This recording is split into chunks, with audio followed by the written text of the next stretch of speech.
Hello, this is Christopher Kennedy and welcome to the Visual Effects Compositing course. Our next step is going to be adding raindrops coming through this space in the ceiling all the way through the shot. So before the grape falls away and then after it falls away the rain's going to continue.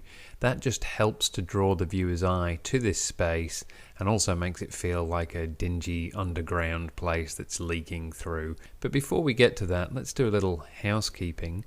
There are some tracks here that we're probably not going to use too much, such as the original corridor shot. So I'm going to just drag that down to the bottom. Also the left wall we probably won't use. Drag that to the bottom. We could delete these, but you never know if we're going to use them again, so I prefer to keep them around. These track solids as well, we'll pull down here. And other than that, we're just about right. Might be worth doing a little bit of recoloring because my right wall is the same color as my animation here. So I'll just change the right wall to orange. And our tunnel and trapdoor are the same color as our corridor clips. So I'm going to change the tunnel.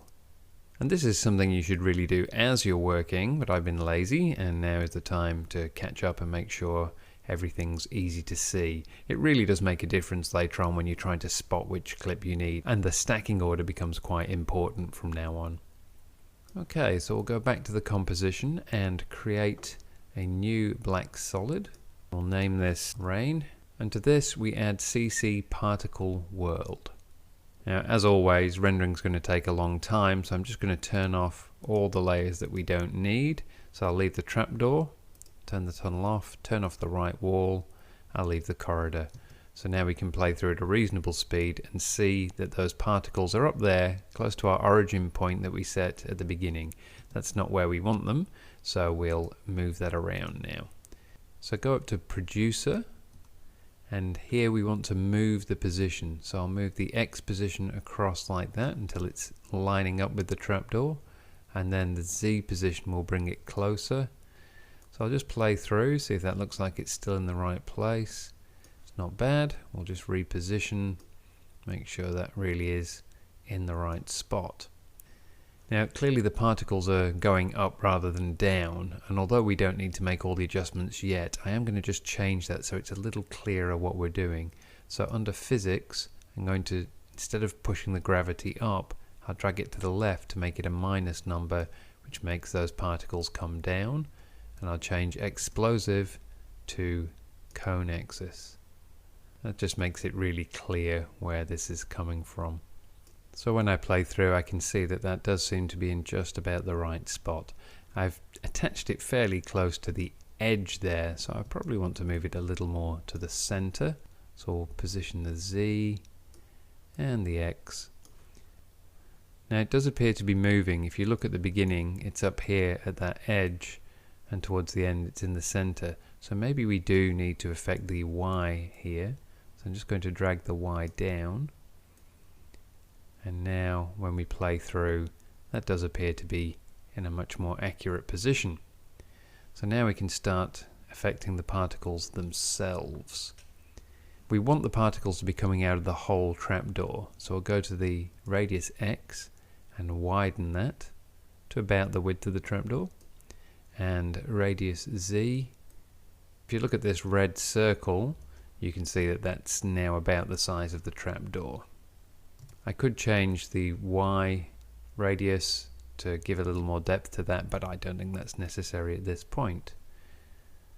Now that that's in place, we can start to work on the look of these particles. The first thing I want to do is change the longevity because they're actually disappearing at the bottom of the screen here. Some of them are running out. Let's see how long it takes for them to hit the bottom of the screen. It's around the 1 second mark. So we probably want them to last 1.5 seconds. So I'll change the longevity to 1.5, and you can see that affects their color because the color is based over time. So we go down to Particle, and under the particle settings we're going to change particle type from line to motion polygon.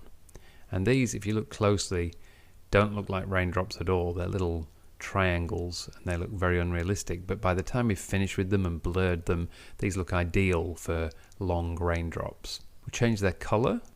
Under birth color here, click the eyedropper and then select a light color in the window like that, and for death color select a slightly darker color. Maybe we'll lighten the birth color up a little. There, that looks pretty good. Now you can affect how many particles you have. This might be too much rain for our needs, so we could turn the birth rate down to 1.5. See how many that gives us. That's probably better.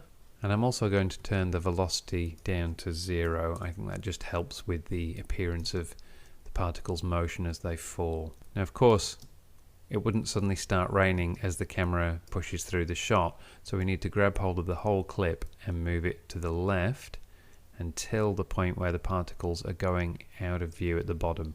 So just make sure we fit this up to 100%, keep dragging to the left, and there they are, hitting the bottom. We now extend this to the right. Of course I should change the color of this rain clip. So now when we play through from the beginning, the rain is there all the way through. Now of course we want to blur this, but if we apply a blur filter such as pixel motion blur, it doesn't work with this particular filter. So it's best to export this rain layer all by itself. So I'll solo it and then render. So I've rendered that out and re-imported it as the raining movie, which is here. And then all I need to do in the composition is drag that to the timeline. Now I drag it down beneath the animation and ceiling layers here. And then I get rid of the rain that we created up there, unsolo this, and then we need to turn on everything again so we can see how this looks in situ. And I'll change the blending mode to add. And in fact add might be a little too bright, so I'm going to change that to screen. And now we can add the pixel motion blur. And I'll probably just turn the opacity down a little. We can work on that later when all the other layers are in and we're certain how it's going to look.